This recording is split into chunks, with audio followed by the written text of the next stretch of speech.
శ్రీ మహాగణాధిపతయే నమః, శ్రీమాత్రే నమః. మాచిరాజ భక్తి ప్రేక్షకులందరికీ నమస్కారం. ఈనాటి దినఫలం కార్యక్రమంలో ముందుగా నేటి పంచాంగ వివరాలు పరిశీలిద్దాం.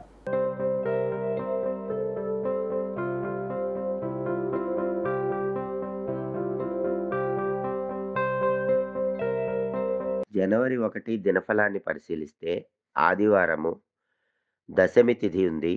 రాత్రి 7:11 వరకు. ఆ తర్వాత ఏకాదశి తిథి వచ్చింది. అశ్విని నక్షత్రం మధ్యాహ్నం 12:48 వరకు ఉంది. ఆ తర్వాత భరణి నక్షత్రం వచ్చింది.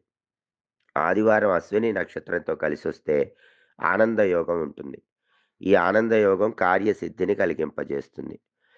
అలాగే మధ్యాహ్నం 12:48 తర్వాత భరణి నక్షత్రం వచ్చింది. ఆదివారం భరణి నక్షత్రంతో కలిసి వస్తే కాలదండ యోగం ఉంటుంది. ఇది కూడా కార్యసిద్ధిని కలిగింపజేస్తుంది. అంటే ఈరోజు 2 యోగాలు అనుకూలంగా ఉన్నాయి కాబట్టి 12 రాసుల వాళ్ళు ముఖ్యమైన ప్రయాణాలు చేస్తే ప్రయాణాల పరంగా విశేషంగా కార్యసిద్ధిని పొందవచ్చు. అలాగే రాశిచక్రం చార్ట్లో గ్రహాల స్టేటస్ తీసుకుంటే ఆదివారానికి అధిపతి అయిన సూర్యుడు ధనుస్సు రాశిలో గురువింట్లో ఉన్నాడు. కాబట్టి ఎవరైనా సరే రాజకీయ పరంగా ముఖ్యమైన చర్చలు చేయటానికి, తండ్రి తరపు ఆస్తిపాస్తుల గురించి చేసే ప్రయత్నాలకు అనుకూలం. అశ్విని నక్షత్రానికి అధిపతి అయిన కేతువు తులలో ఉన్నాడు కాబట్టి కొంచెం ఆకస్మిక సమస్యలు 12 రాసుల వాళ్ళకి వచ్చినప్పటికీ వాటిని అధిగమిస్తారు. భరణి నక్షత్రానికి అధిపతి అయిన శుక్రుడు మకరంలో శనింట్లో ఉన్నాడు కాబట్టి వివాహపరమైన ప్రయత్నాలన్నీ చక్కగా అనుకూలిస్తాయి. అంటే ఈరోజు గ్రహాల స్టేటస్ బాగుంది. అలాగే యోగాలు 2 బాగున్నాయి కాబట్టి 12 రాసుల వాళ్ళు అనుకున్న పనులు అనుకున్నట్లు పూర్తి చేసుకోవచ్చు. అలాగే నక్షత్ర బలాన్ని బట్టి కొన్ని ప్రత్యేకమైన పనులు చేసుకోవచ్చు. అశ్విని నక్షత్రం మధ్యాహ్నం 12:48 వరకు ఉంది. ఈ అశ్విని నక్షత్రం ఉన్న టైంలో అన్నప్రాసన, నామకరణం, నూతన వస్త్రధారణ ఈ కార్యక్రమాలు చేసుకోవచ్చు.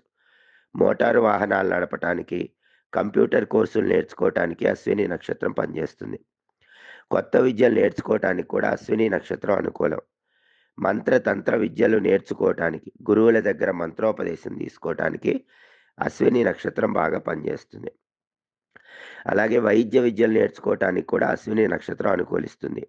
పెయింటింగ్ కోర్సులు నేర్చుకోవటానికి, దాన ధర్మాలు చేయటానికి, జాతక దోషాల తీవ్రతను తగ్గింపజేసుకోవటానికి, ప్రత్యేకమైన దానాలు ఇవ్వటానికి అశ్విని నక్షత్రం పనిచేస్తుంది. కాబట్టి మధ్యాహ్నం 12:48 వరకు అశ్విని నక్షత్రం ఉన్న టైంలో ఈ పనులన్నీ చేసుకోవచ్చు. మధ్యాహ్నం 12:48 తర్వాత భరణి నక్షత్రం వచ్చింది. ఈ భరణి నక్షత్రం ఉన్న టైంలో కోర్టు వ్యవహారాలకు అనుకూలం. ఎదుటి వాళ్లకు మాయమాటలు చెప్పి నమ్మించడానికి అనుకూలం. గణిత విద్యలు, జ్యోతిష విద్యలు నేర్చుకోవటానికి అనుకూలం.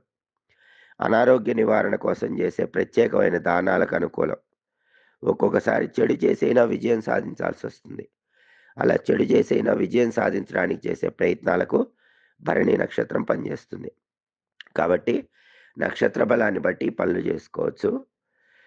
ఆంగ్ల నూతన సంవత్సరం ఆదివారంతో ప్రారంభమైంది కాబట్టి 12 రాసుల వాళ్ళు ఓం ఆదిత్యాయ నమః అనే మంత్రాన్ని ఈరోజు వీలైనన్ని సార్లు జపించుకుంటే కార్యసిద్ధి ఏర్పడుతుంది. అలాగే సూర్యుడికి అధిష్టాన దైవం విష్ణుమూర్తి కాబట్టి ఓం నమో భగవతే విష్ణవే అనే మంత్రాన్ని కూడా వీలైనన్ని సార్లు జపించుకుంటే ఉత్తమ ఫలితాలు కలుగుతాయి. అలాగే ఆదివారం కాబట్టి ఉదయం 6 నుంచి 7 మధ్యలో, మధ్యాహ్నం 1 నుంచి 2 మధ్యలో, రాత్రి 8 నుంచి 9 మధ్యలో రవిహోరం ఉంటుంది. ఈ రవిహోరం ఉన్న సమయంలో రాజకీయ వ్యవహారాలకు అనుకూలం. దస్తావేజులు రాయించుకోవటానికి అంటే డాక్యుమెంటేషన్ చేయించుకోవటానికి అనుకూలం. వ్యాపారంలో ముఖ్యమైన క్రయ విక్రయాలకు అనుకూలం. కొత్తగా ఉద్యోగ ప్రయత్నాలు చేయటానికి అనుకూలం. కోర్టులో దావాలు వేయటానికి, వైద్యులను కలుసుకోవటానికి, ఉద్యోగపరంగా ముఖ్యమైన అప్లికేషన్లు రాసుకోవటానికి, అధికారులతో ముఖ్యమైన చర్చలు చేయడానికి రవిహోర అనుకూలిస్తుంది. ఇవి ఈనాటి దినఫలం కార్యక్రమంలో ముఖ్యమైన అంశాలు. మళ్ళీ తదుపరి దినఫలం కార్యక్రమంలో తిరిగి కలుసుకుందాం. మా వీడియోస్ మీకు నచ్చినట్లయితే మా ఛానల్ని లైక్ చేయండి, కామెంట్ చేయండి. మా ఛానల్ వీడియోస్ 10 మంది మిత్రులకు షేర్ చేయండి. మా ఛానల్ని సబ్స్క్రైబ్ చేసుకోండి. పక్కన ఉన్న బెల్ సింబల్ నొక్కటం మాత్రం మర్చిపోకండి. సర్వే జనాః సుఖినో భవంతు. స్వస్తి.